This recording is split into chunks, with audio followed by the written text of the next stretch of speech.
We've all been there. You get a few hours into your favorite factory sim, and you start seeing all the ways you could have done things differently. StarRupture can certainly make you feel like you've made missteps along the way, especially once you add in the survival and combat elements. Here are all the things I wish I had known before starting StarRupture's early access, so you don't have to start over like I did. So many times. While we all feel the pull to simply quit out and hit new game for a completely fresh start, there are multiple ways you can tear things down to put them back together how you'd like. Not only can you dismantle things piece by piece using the deconstructor, you can also deconstruct a base core, which will return everything you've built into raw materials. While the building material and meteorite heart will return straight to your inventory, a temporary storage case will be created that houses everything those structures were carrying or extracting, so be ready to move them to a new location since they won't be protected when outside of a base core. It can seem like a lot of work to dismantle an entire base, but it's honestly not that bad to rebuild once you have a clearer idea of what you need, which brings me to my next point. A good rule that will pay dividends as you go is to create a system for organization and stick with it. This can be any system, as long as it makes sense for you. For instance, since resource deposits that you place extractors on are rarely aligned together, I like to create a set of platforms and structures that all those extractors funnel to. Nothing is more aggravating than needing to trace every rail through a mess of mechanical spaghetti to find out exactly where your raw materials are going. This also means you should give yourself more room than you currently need between your raw materials and the endpoint of every harvest, your OCLs, that send what you create to the corporations to receive rewards. What they require to level up will very quickly turn into more complex items that need smelters, fabricators, furnaces, and more, and it's better to keep an empty space for that now than it is to keep tearing down and rebuilding to push things out as you go. All that being said, there's no way to account for every new change the new corporation goals will throw at you, so don't be precious if your rules are no longer working. Sometimes dismantling and rebuilding with a newfound knowledge of what you need is the best way to go. Speaking of the various corporations, while you'll need to upgrade all of them eventually to acquire essential rewards, each of them focus on a particular branch of equipment, items, or machinery you'll receive by increasing their level. Future Health Solutions rewards you with items that keep you alive and enhance your physical abilities. Particularly of note are regeneration chambers, so you're not always respawning at the lander every time you die, and the LEM station, which allows you to install perks on your physical body like increased time before needing food or water, more efficient movement, and faster mining. You'll also unlock the compounder at level 9, which is needed to create these products. The Selenian Corporation is billed as a space mining corporation, and their rewards help you do exactly that. The fabricator and furnace are early essentials to create important resources like rods, wires, sheets, and titanium housing, and many of the things they make require recipes you unlock by providing other materials. Best to unlock these early and start dumping extra materials ASAP, but I'll have more to say on that later. Make sure to get Selenian to at least level 4 to not slow down your future workflow. Griffith's Blue is where you'll acquire rewards to enhance your combat abilities, including guns, grenades, equipment stations, and even automated defenses like turrets. Once you unlock the pistol at level 2, this will probably be your least important corporation for a while as you won't face much combat as long as you don't venture too far out, and the early enemies are pretty easily dealt with. If you'd rather explore the map, rather than tend to your home, then knock yourself out. But I really didn't need anything from them until I was about 5 or 6 hours in. I'm gonna skip the Moon Energy Corporation for now as that leads directly into my next point, so we'll cover Clever Robotics first. Clever Robotics provides you with some really important automation functions such as extra storage, faster rails and multi-rails, and the ability to move cargo long distances. Of special note as well is the building drone, which lets you build from a third-person eye-in-the-sky view rather than just from the viewpoint of your character. It's also very useful to just get a quick glance at your structures to take stock of your operation. While the Moon Energy Corporation's later rewards are fantastic for creating more power for your bases, the early rewards are exceptional as well, including the vital recipe station and the map.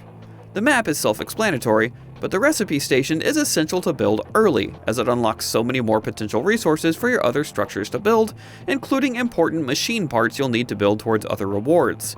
It also includes traditional recipes as you would normally think of them, such as food and drink items to keep you alive. The only way to unlock these parts and items is to provide the recipe station with materials and resources you've collected, as well as data points from the analysis machine. Since recipes will cost so many data points, it's best to just not spend all these on corporation rewards. If you just need a few points to get you over the line to the next reward, by all means, spend them. But you'll be much better off investing in recipes, as those will directly contribute to automated systems that will passively earn you corporation rewards later. Don't go for the easy reward now, when you'll have multiplied efficiency down the line.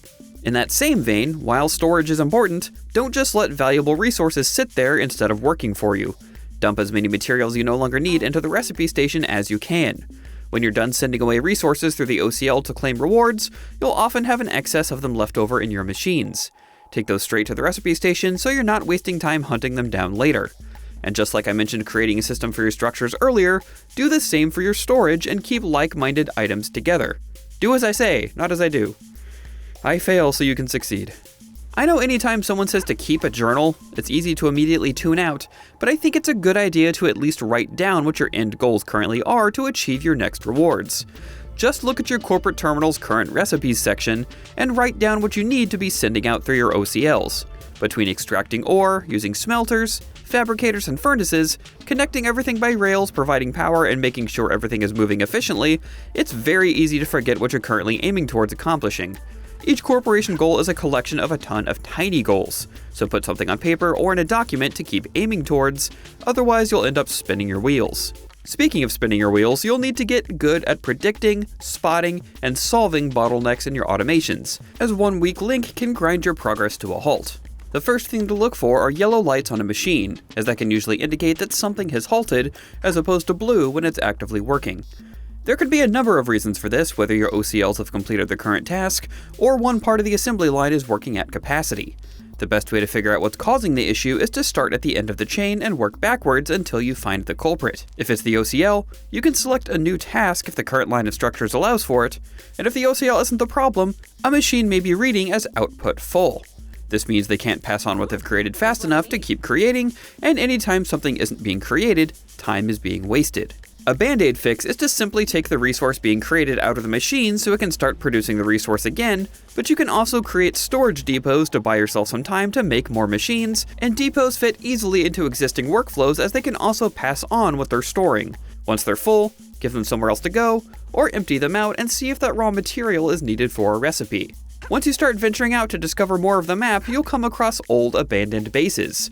While you can't build at these locations, you'll often find a ton of valuable resources you can turn in at the analyzer for data points, and blueprints you'll need for important recipes.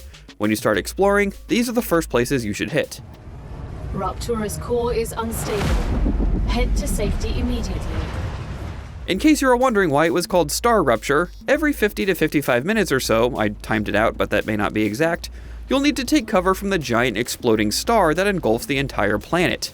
This keeps you from wandering too far away from shelter without being prepared, and it will shut operations of your machinery down while it's overheated. As long as you stay inside one of your habitats, you'll be safe. But you'll need to plan around these explosions. Thankfully, it's also an opportunity to gather more resources. Ignitium is an important resource that's used to upgrade your base cores, and can be given to the analyzer for a massive amount of early points.